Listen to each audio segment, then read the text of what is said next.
Hello and welcome to the Broadrun Podcast. We are back for the first episode in 2025, so welcome back and thanks very much for tuning in.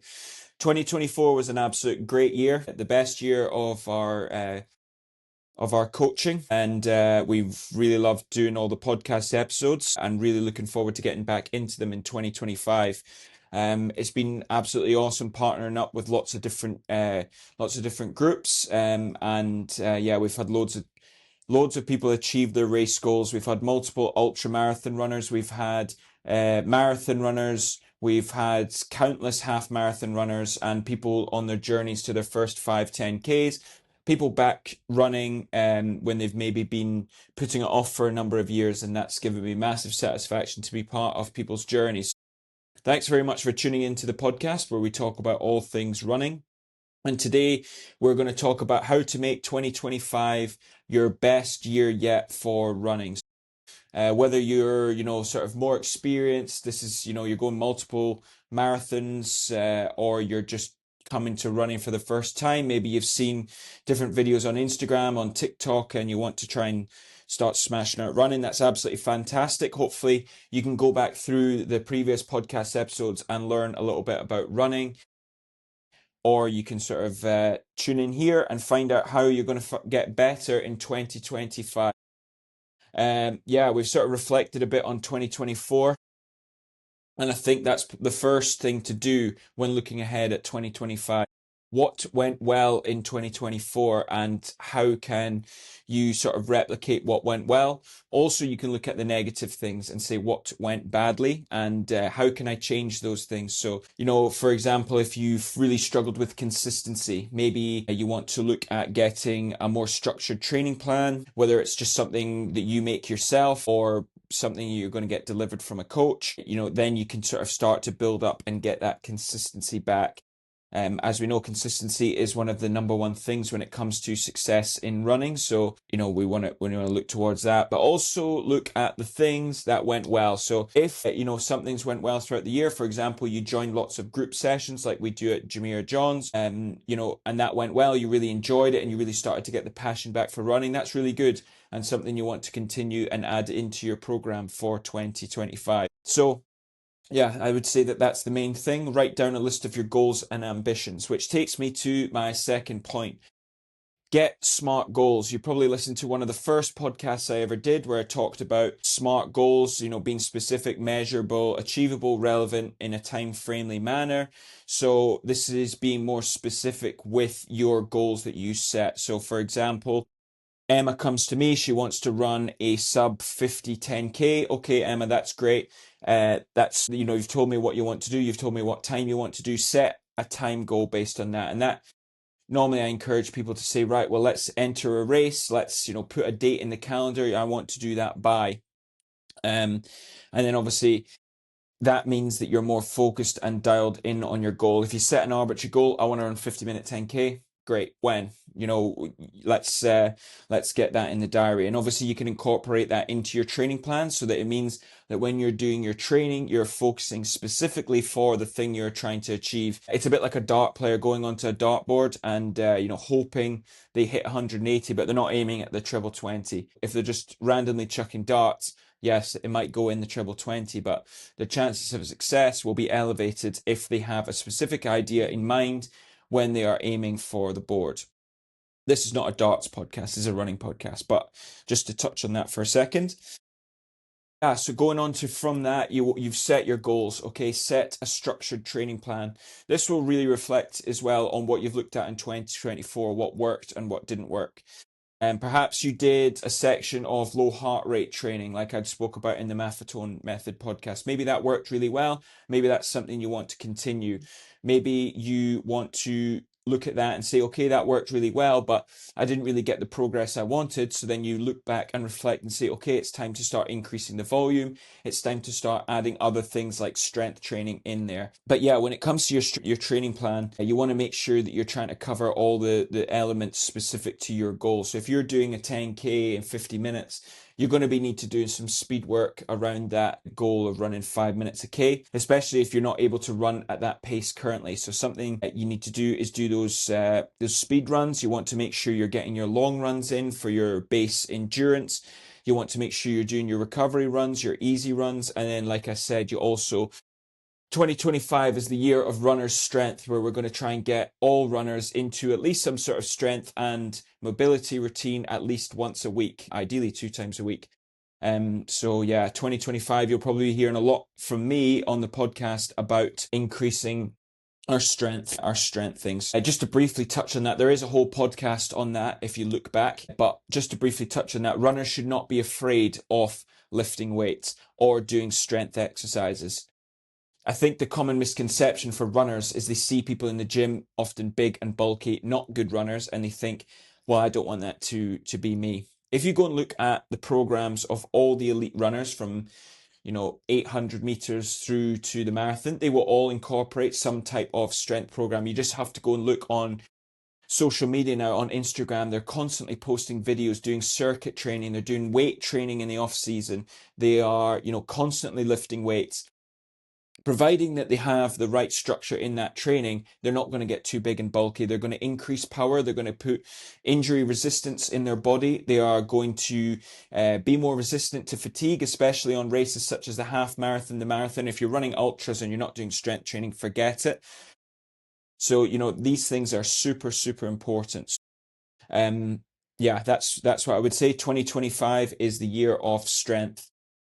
So the fourth thing we're going to do is we're going to be consistent. I talked about this in part 1. When it comes to running, consistency is the number one thing that will make sure that you are going to get improved. So I think when they looked at a study of college runners, about the ones who were more likely to succeed were not the ones who showed up best in training. It was not the ones who, it was the ones who missed the least training who showed the greatest overall improvement. So I'd like you to take a lesson in that. So if you've got 5 sessions in a week, you want to try and hit your 5 sessions and be consistent. And that also means being flexible. So, once they're in your calendar, you want to hit your 5 sessions. If you can't make them on a Thursday and you want to make it to a Friday, that's fine. You can move it about, and you can always discuss with your coach about moving these things around and staying flexible. But the consistency is key. If you say you're going to do something, you go out and do it. Okay.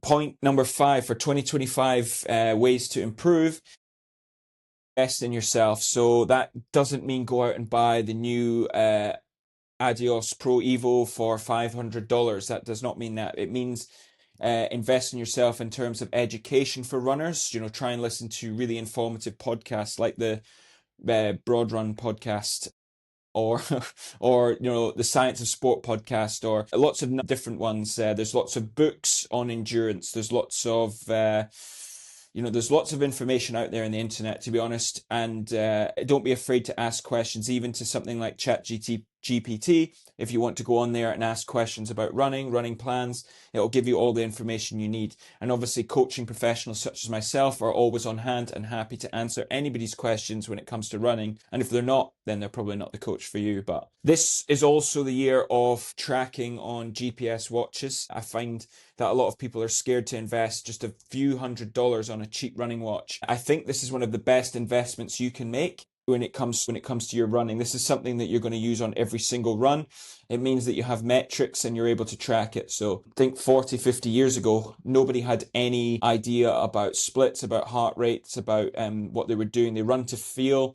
They had a stopwatch if they went to a coach track session, and that was it. You have the power to be able to train like an elite athlete for the price of about $90 or 400 or 500 dirhams to get a really basic cheap smartwatch. You can even buy one secondhand, and that smartwatch will provide you with all the data. And if you have a coach plan, then you're able to get your coaching plans beamed directly to your watch, which means you don't have to think about it, which will help with your consistency, and it'll help with you getting progress. Now, I'm not saying that everyone has to go and do this, but for such a small investment, you're able to go and train like an elite athlete. So I would say my second big point, as well as strength training, would be invest in yourself with a GPS watch and go for it.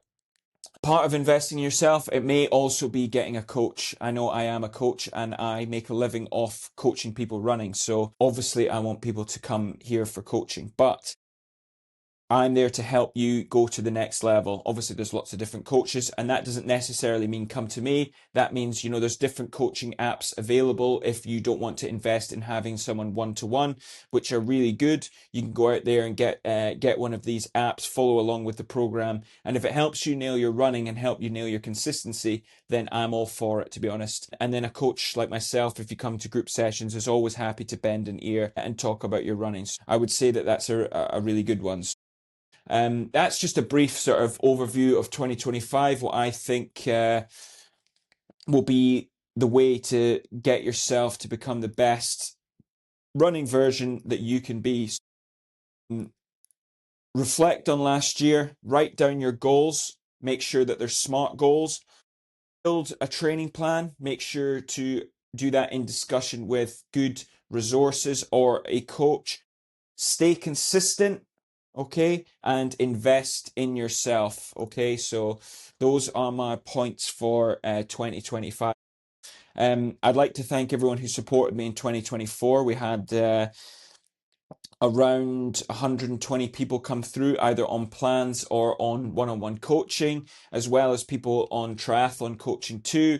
The coaching team has grown a little bit, so really big thanks to all the people who have helped. Coach Ed has been massive help and helped take all the group sessions, also jumping on the podcast. I'd like to thank everyone who came onto the podcast last year. Some super interesting chats. For example, Dorian, where he talked about his biking man Taiwan.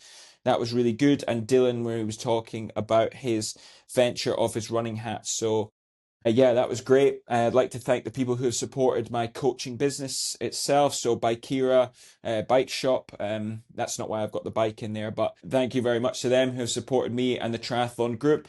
I'd like to thank Dr. Catherine at Joint Space, who's provided all our guys with chiropractic work.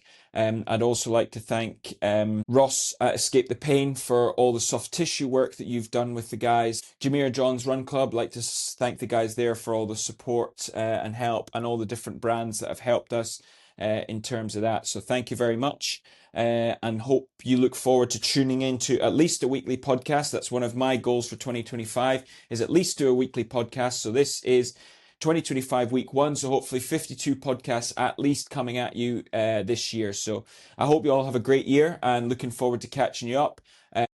And yeah, if you want to help me out and then give this podcast a share, or if you want to follow on YouTube or subscribe on Spotify, that will massively help me reach more runners who want to get help just like you. So I appreciate if you've taken the 15 minutes to listen through to the end. You can probably tell I'm waffling now, so I'm going to sign off. Over and out.